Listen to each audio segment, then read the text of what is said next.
مسلم کا جو ٹکراؤ ہے وہ مجرم سے ہے. دیکھو کس عجیب و غریب طریقے سے میں مسلم ابن عقیل سے کہا ہوں. مسلم کا ٹکراؤ مجرم سے ہے. ادھر مسلم ہے ادھر مجرم ہے. یعنی عجیب و غریب بات ہے. اور حسین ابن علی نے یہ خط لکھ کے دیا کہ میں اپنے چچا زاد بھائی مسلم ابن عقیل کو بھیج رہا ہوں. بس 2 جملے سنو اور مجھے اجازت دے دو. مسلم کربلا کی تمہید ہے. کربلا کا آغاز ہوا ہے مسلم کی ذات سے. مسلم ابن عقیل. اگر سن سکو تو یہ جملے سن لینا اور انہیں اپنے ذہن کے اندر محفوظ رکھ لینا کہ خط لکھا کوفے والوں کے نام کہ میں اپنے بھائی مسلم ابن عقیل کو بھیج رہا ہوں.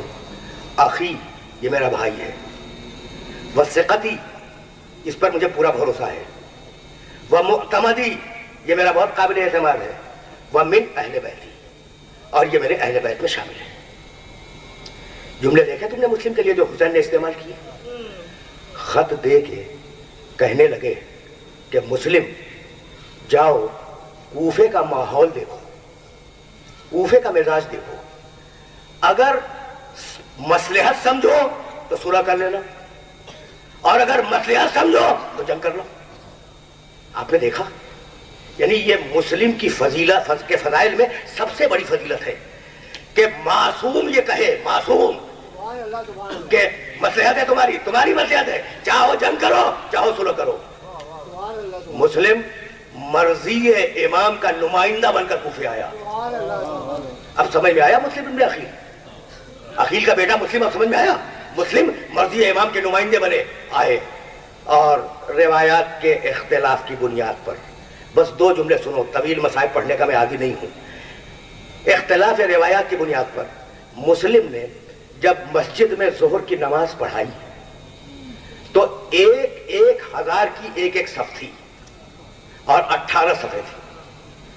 یعنی جن لوگوں نے کوفے کے جن لوگوں نے مسلم کے پیچھے نماز پڑھی ان کی تعداد تھی 18,000. اور جب اسی دن کی عصر کو نماز پڑھائی تو راوی کہتا ہے کہ 18 افراد بھی نہیں تھے. دل شکستہ مسلم, مسافر مسلم, غریب الوطن مسلم ہے نا, ان 16-17 افراد کو دیکھ کے کہنے لگا کہ جاؤ مسلم کو اب تمہاری بھی ضرورت نہیں ہے. وہ بھی چلے گئے. اکیلے مسلم مسجد کوفہ سے باہر آئے.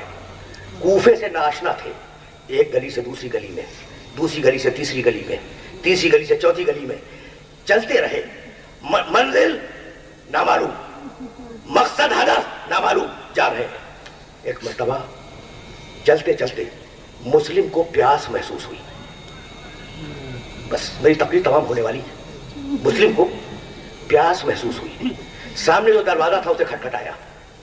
ایک بی بی نے اس دروازے کو کھولا.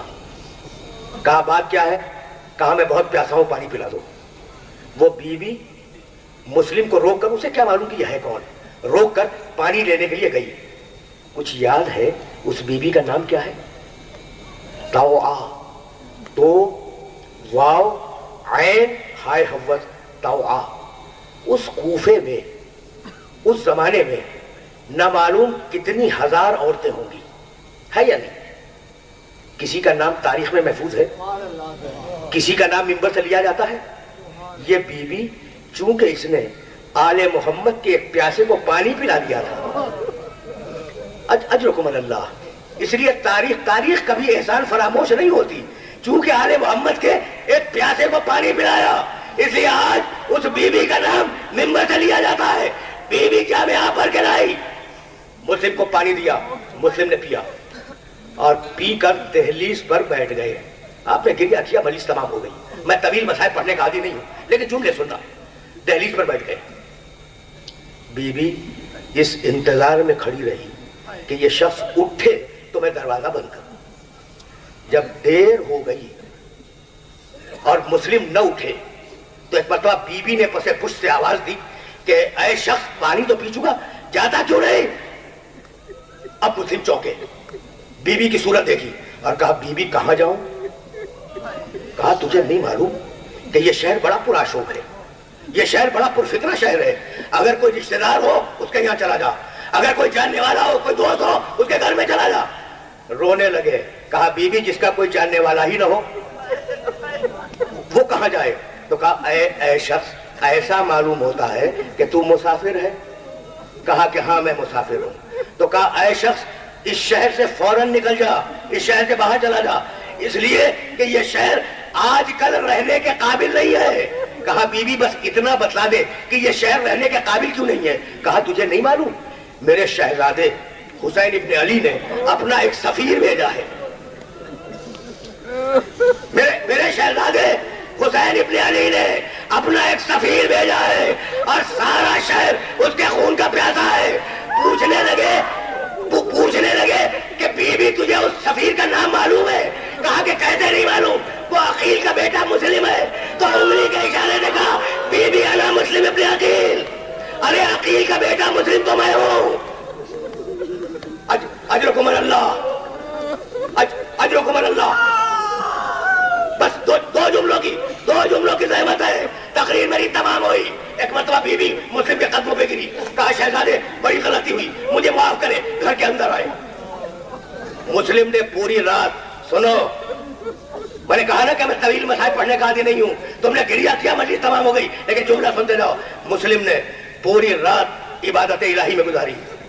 صبح کو جب مخبری ہوئی اور ابن زیاد کی فوجیں آئی ہیں اس گلی میں اور گھوڑوں کی ٹاپوں کی آواز مسلم کے کان میں گئی، تو ایک مرتبہ عبا پہنی، امامہ رکھا، تلوار اٹھائی اور یہ کہتے ہوئے سیڑھیوں پہ چڑھے، تہخانے میں تھے، سیڑھیوں پہ یہ کہتے ہوئے چڑھے رضم بقضائہ وتسلیما لامرہ۔ ایک مرتبہ طوا نے روکا کہ مولا میں آپ کو باہر نہیں جانے دوں گی۔ جانتے ہو مسلم نے کیا کہا؟ کہنے لگے بیوی مسلم کو یہ پسند نہیں ہے کہ کسی خاتون کے گھر میں درانہ فوجیں گھسائیں، اس لیے مسلم باہر جائے گا۔ مسلم باہر نکلے، اکیلے پوری فوج سے جنگ کی، گھیر کر گرفتار کیے گئے، رسیوں میں جکڑے گئے، دانت ٹوٹے ہوئے تھے، سر سے لے کے پاؤں تک زخمی تھے، لوگ کھینچتے ہوئے لے جا رہے تھے۔ جب دربار میں پہنچے، میں جملہ سننا اور اب میں تقریر کو تمام کر رہا ہوں، جب دربار میں پہنچے تو کسی نے پکار کے کہا مسلم امیر کو سلام کرو، امیر کو سلام کرو۔ ایک مرتبہ ڈانٹ کے کہا مالی امیر ان سے حسین، حسین کے علاوہ میرا کوئی امیر نہیں ہے، حسین کے علاوہ میرا کوئی امیر نہیں ہے۔ ابن زیاد نے حکم دیا لے جاؤ مسلم کو چھت پر اور مسلم کو قتل کر دو۔ جلاد لے کے چلا، سننا آخری جملے سننا، رو چکے تم، اب یہ آخری جملہ سننا۔ جلاد لے چلا مسلم کو، جب سیڑھیاں چڑھ رہے تھے نا چھت کی تو کہتے جاتے تھے بسم اللہ و باللہ و علی ملت رسول اللہ انا للہ و انا الیہ راجعون رضا بقضائہ و تسلیما لامرہ۔